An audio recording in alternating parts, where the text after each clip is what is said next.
All right, everybody, welcome to another Fuel the Conversation, a podcast for fuel people by fuel people. Join with me today is Kyle Sheehan and Mike Sheehan. Kyle, how are we doing today on this great day? It's weird. We're actually all together in the same room for a podcast for once. I know, when you have a guy that's not very technologically savvy, you got to bring him in. Yeah, right? Me. And the one thing I'm hoping doesn't come up is you don't hit me too much on crashing your Corvette about 15 years ago. I won't bring it up at all. Well, hold on. What happened? Let's start the conversation that way. What happened? Man, so my Uncle Mike, he was the guy that if you had a prom date and you needed a nice car, you went to your Uncle Mike and you go, hey, I have a prom date and I need to impress him. Yeah. And I need to borrow a car. So Mike has a couple Corvettes and he didn't let me borrow the old one. He let me borrow the day-to-day one. The better one. Yep, I think it's now a service Corvette. Is that right? You put a bunch of tools back there so you can call it a service car? Yeah. It's now a 1993 Corvette bulk truck. Bulk truck. Yeah, So we first ever Corvette bulk so truck. we got the insurance a little bit less. So anyway, I was at prom. It's about 3 o'clock in the morning, and the real story is I fell asleep and took it into a cornfield. The only thing I could think of at the time is an animal ran out in front of me. Well, that's normal. Yeah, that's normal, right? You don't want to take. But anyway, I'm sitting in the cornfield, and driving. It's a little backcountry road, highway. No one's around me. 6 o'clock in the morning. All of a sudden, who comes driving by right as I'm sitting there waiting for the tow truck? Grandpa and Grandma. Oh, yeah. Driving by, going to jackpot in the morning, 6:30 in the morning. I go, oh crap! Now I can't. Now I can't just pay to get the thing out and clean it off and hope he never notices. Now I gotta fess up. Grandma and Grandpa saw me. Yep. They were on their way to jackpot. They were. Yep. Go play penny slots. 6:30 in the morning. Yep. Well, that's a great way to start this conversation. So Mike, tell us who you are and what you did, because now retirement kind of is taking its turn, right? But yes. Tell us a little bit about who you are and kind of how it all started, Mike. Well, Dad started the Propane company in 1952, and then he just kept growing. My brother and I went to Southern Technical Institute down in Marietta, Georgia, and it was a gas engineering school. And then we graduated down there, I think, in 1965. And then I came back and started working with Dad. And then we built the Propane company up. And then in 1969, we decided to get into the natural gas business because natural gas lines were going to come through and we were going to lose half of our customers. So Dad called me up when I was in Georgia and said, we're going to lose a lot of customers. What do you think we get in the natural gas business? I said, hell, let's do it. So we went down to Omaha, Nebraska, met with Northern Natural Gas, and they said, yeah, we don't care who we sell the gas to. So then we got the franchise for Bird Island. And then 4 years later, we did Buffalo Lake. And then 3 years later, we did Stewart. And that's a good lesson in working with your local governments, too. Right? Grandpa had to do some things with Bird Island so that you weren't marketed under the state conglomerate of being able to sell natural gas. Can you explain that a little bit? Because you're regulated in the natural gas area, and they didn't know how to regulate us because we were the second independent propane dealers that went into the natural gas business. And we, in order to have a rate increase, it would cost about $45,000 to $50,000 for legal fees to do a rate increase.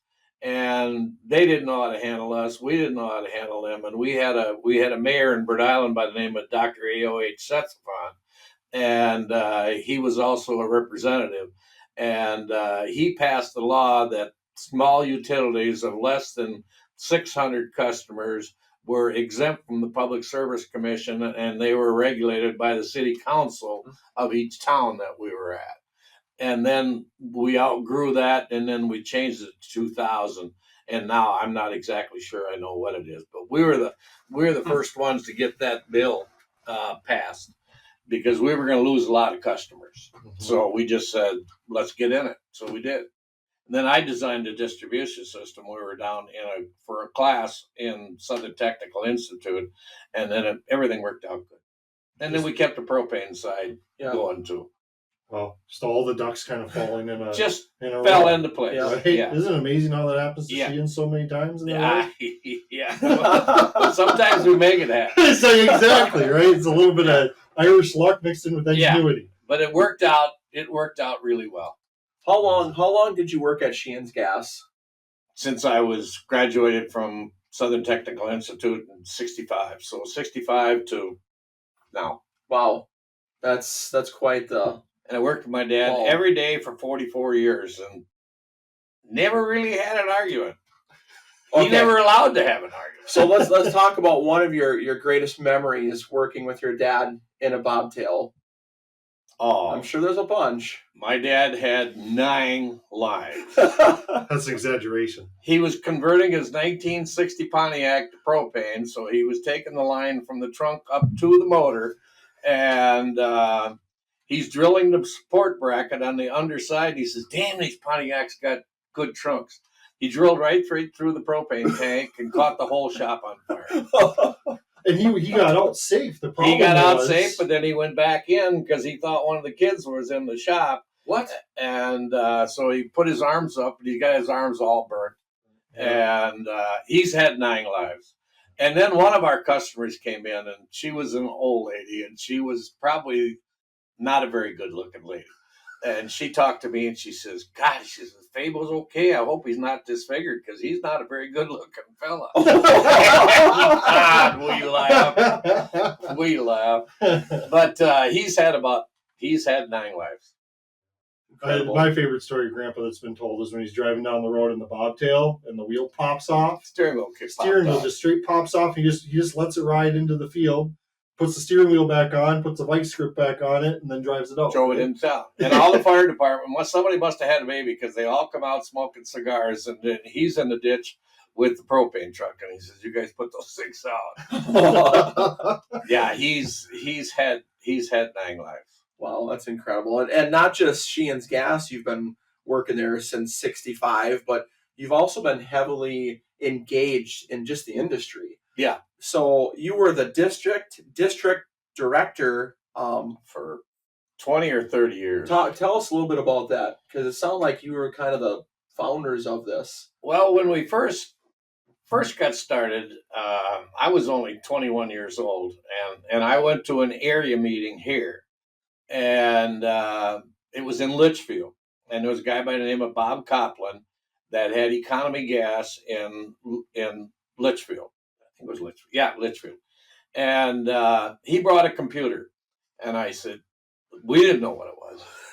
And we could see that you could print out your delivery tickets, print out the statements and everything. And I came home and I told Dad, I says, we should really look at one of these. And we finally ended up buying, it was like $25,000. That was a lot of money back then. My dad was running the cards through the copy machine to get a copy to send the statements out. That's how he did his statements. And then when we got the computer, then everything went all up. And so I was involved in the politics of the Propane Gas Association when we used to do small stuff. Then I got involved in the state organization, and then I was a president when I was about, younger, should be. And then I was a president twice because I did it about 10 years later. And then I got on the national board as a district governor. I got that from Bob Olson from, the hell was the name of their company again? Bob Olson, I can't remember the name of the company. And then I got on the national board and I took over his job, and I was there for at least, 30 years. Wow. And then my job was to take care of the states that were around us. Iowa, South Dakota, Wisconsin, North and South Dakota, and Nebraska. I think that was District 4. And so I was that for many, many, many, many years. Yeah, that's incredible, because I know I was telling you before we started this podcast, when I go to the Minnesota Association meetings, your name's always coming up. They're always talking about Mike Sheehan, like every single meeting I go to, because I send recap emails to the owners, and I'm like, gosh, Mike's name came up again. And they were so proud of you being the district director for 20 plus years, and that you got an award as well. Yeah. So what was the award that you received, and kind of tell us the legacy behind the name that was named after? Well, it was I think it was Bill Maher. Yep. Bill Maher. He was one of the key executives on our state association when Dean Nolt was the executive director. And Dean Nolt, well, that's when I started doing it, when Dean Nolt was there. And Bill Maher was one of my best friends. And when he passed away, they made an award for somebody that's done a lot of things in the propane business. And then I received that award, which meant a heck of a lot to me. Mm-hmm. I got the Bersinger Award many years before, and there's a good story on that. They gave me the award, and it was a surprise. You're not supposed to know who's going to get it. Okay. So I came in back from Arizona, and I didn't know it, but my dad came, and they surprised me to give me the award. And it happened to be that we had Johnny Holmes as the entertainment for that night. And I tell you what, that is, if you want to see that, just put absolutely, and YouTube? YouTube. You put Johnny Holmes, Fabe Sheehan, or absolutely, and that program will come up. And I tell you what, that is the key video of my life. Oh my goodness! Because they surprised me, and it was really nice to me because my dad gave me the award, and that was cool.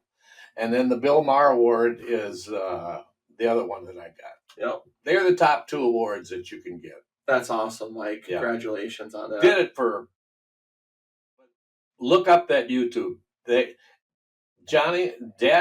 My dad stole the show, and Johnny didn't know. Nope.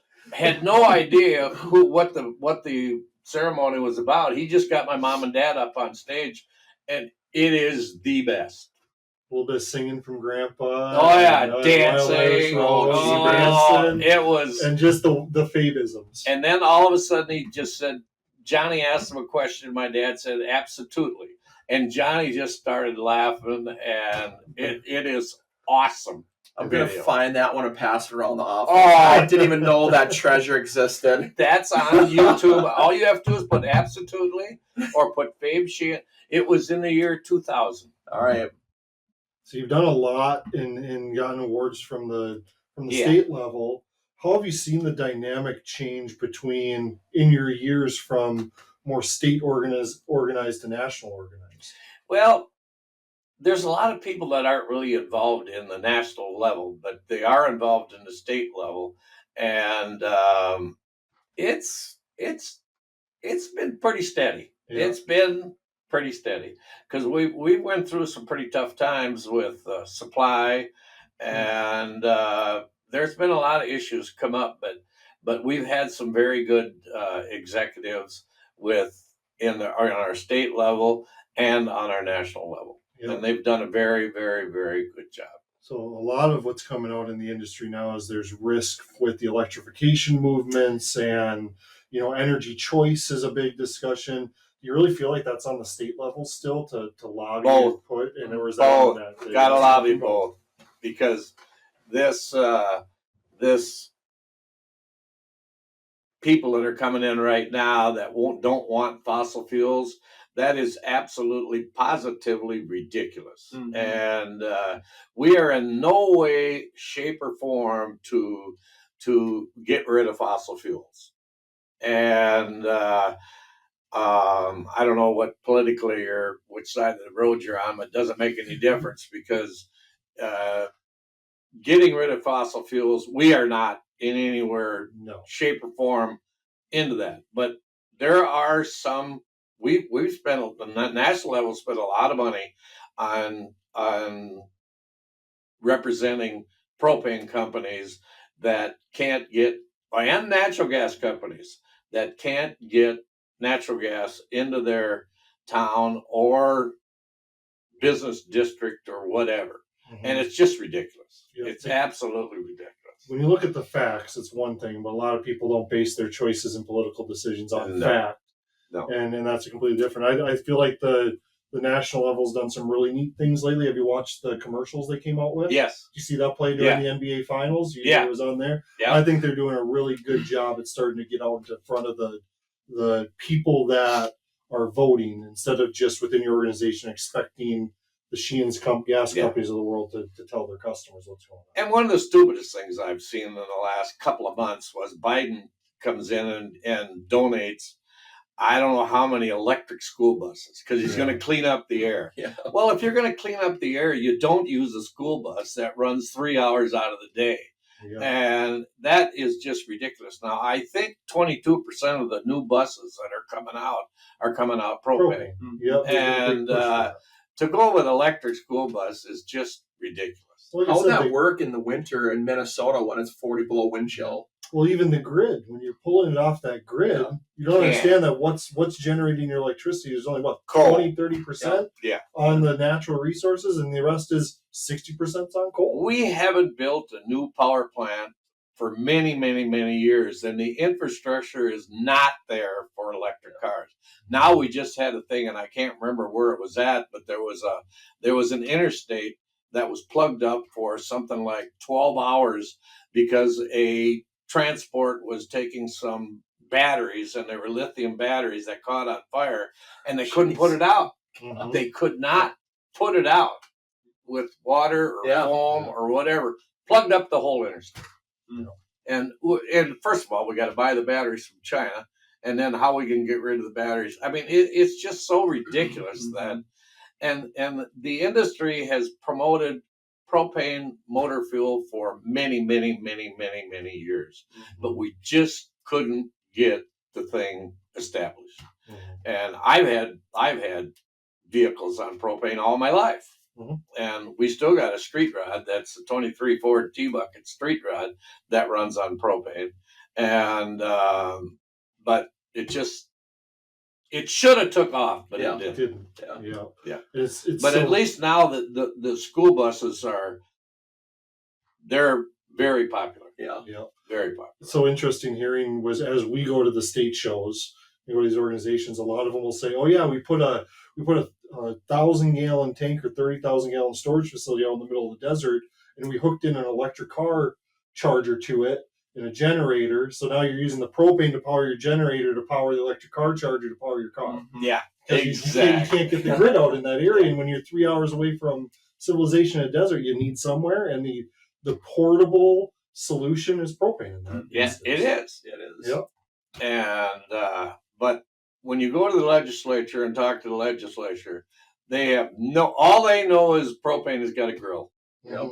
And it's just ridiculous. But we've been fighting it since I was a kid. Yeah. Which was quite a few years. So Mike, switching gears a little bit, I hope I don't bring too many domestic problems with this, but Brian's your brother, the founder of RCC. Sometimes it's your son, depending on when you... Depending on who you're talking to. Sometimes in the Minnesota shows, you're my grandpa. So you got Brian, this is the founder of RCC, and then you have Susie's your sister. She was the CEO, just retired. Who worked harder? You as the propane guy, or your siblings as a software? Oh, there's no question about it. I did. No, they've done very well. They started in an office, in a wall behind my office in Rhode Island. And actually, it was Brian that kind of started there. And then Kevin's a computer nerd. Well, he's a complete nerd. But, I mean, he knew his stuff when it came to computer. And he said we had to have COBOL as the language. Shit, I don't know what COBOL is. And but he said that's what we had to do, and he was right. Yeah. And then it just kind of blended and just kind of grew. Yeah. And then Susie came in, and everything just kind of blended all together and went up. In those early years, did you ever think you'd get your money back for the startup? In fact, I got my money back, and I was so damn happy to get my startup money back that I was But what I did is I sold it to those, and I should have kept 1%. That was stupid. Hindsight's 2020. Yeah, that was stupid. I should have kept 1 or 2%, but I was so glad to get the startup money back. And my dad was there, and it was just nice to keep it in the family. Yeah. And we've done a lot of things that weren't really financially successful, but starting a computer company and the dad to have the foresight to say, go ahead and do it, that was huge. Mm-hmm. Yeah. Huge. Mm-hmm. Yeah. Well, I personally want to thank you because I don't think we'd be here without you, Grandpa, anyone else within there to say that. But then also the guidance that you brought in from the industry throughout the years to make sure that the software is growing and changing with the needs of the industry was invaluable for us. Oh, I think, I don't know, but I think we started in 1958. Yeah. That's awesome. Getting started in it. Yeah. And then we had, I think we only had 2 other customers that were outside the propane business, but just to get started, to have a customer, and then it just kind of grew with that.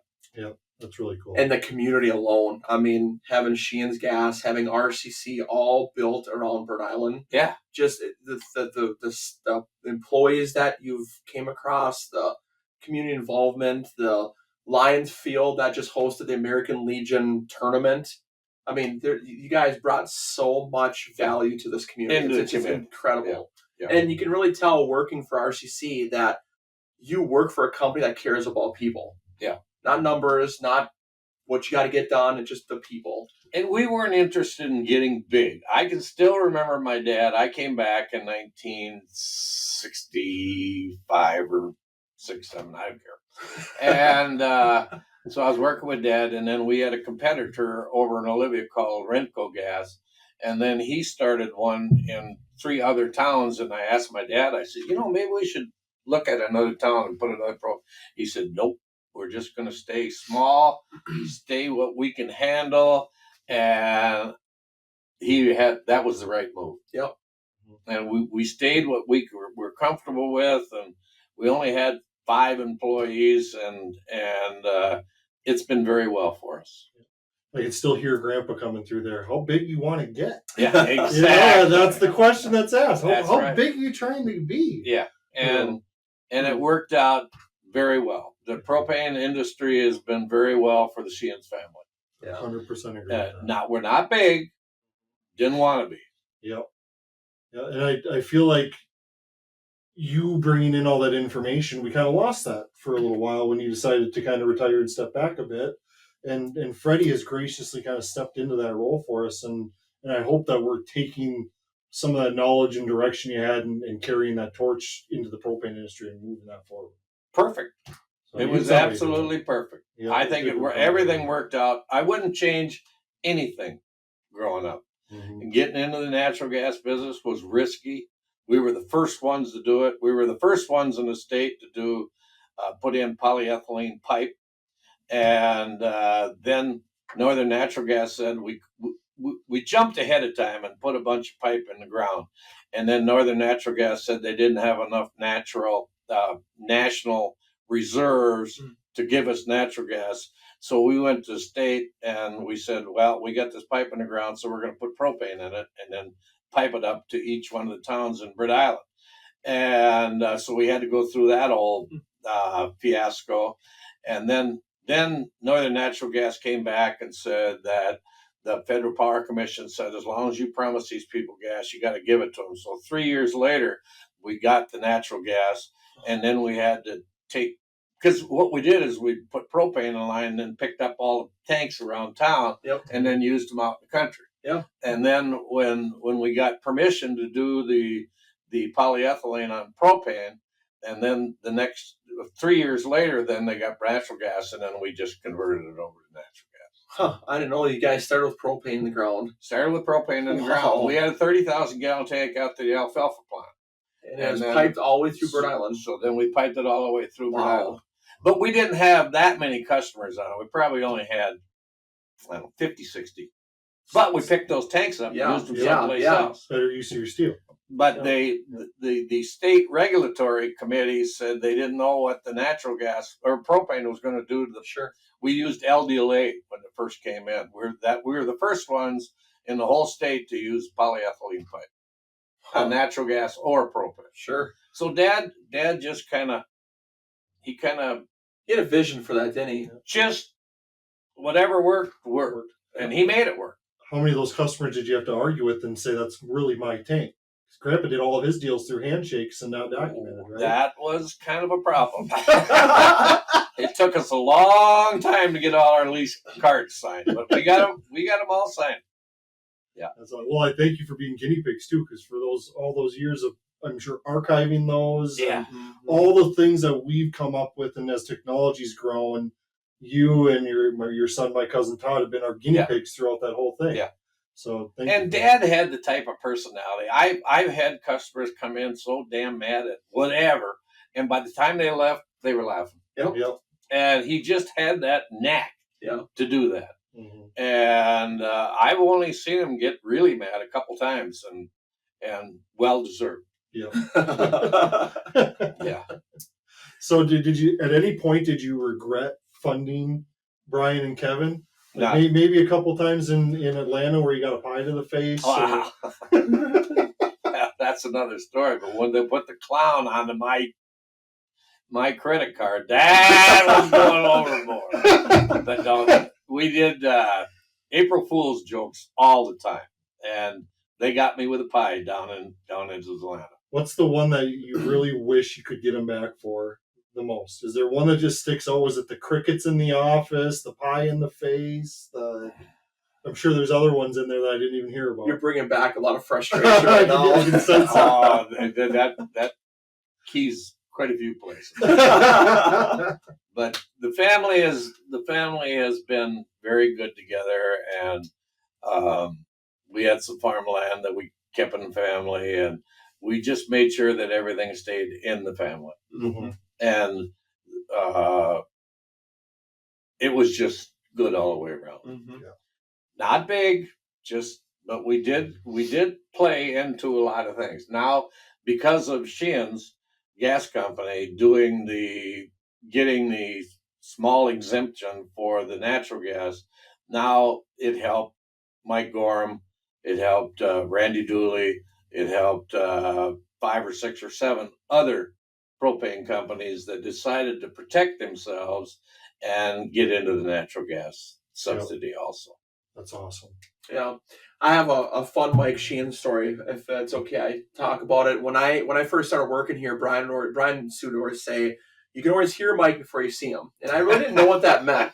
And I was by myself at some state association meeting eating breakfast. I was having oatmeal, which I occasionally like oatmeal. And in a diner full of people, I hear, "Jeepers, don't they pay you enough? It looks like you're eating cat puke." And I turn on, I'm like, "Who is that?" I turn on, I'm like, "Oh, it's Mike." And from that moment on, I'm like, "Okay, I get it now. You hear him before you see him." I might have been drinking. Maybe. Bloody Mary or two. It's okay. Yeah. Yes. But we went through, we as an independent propane company, when I got involved on the national level, you can't believe the amount of nice people that you meet and get to be friends and connections. When I was on the board for like 40, 50 years. Yeah. And then when gas got short that one year when we couldn't get any gas, I had some connections that were down in Texas, and so I called him up and he says, "Start your transports coming down to Texas." And he went all the way down to Texas. Wow. And brought them up to Minnesota. And I was one of the very few propane companies around here that had gas and stayed under, well, at that time, gas went to $5 a price.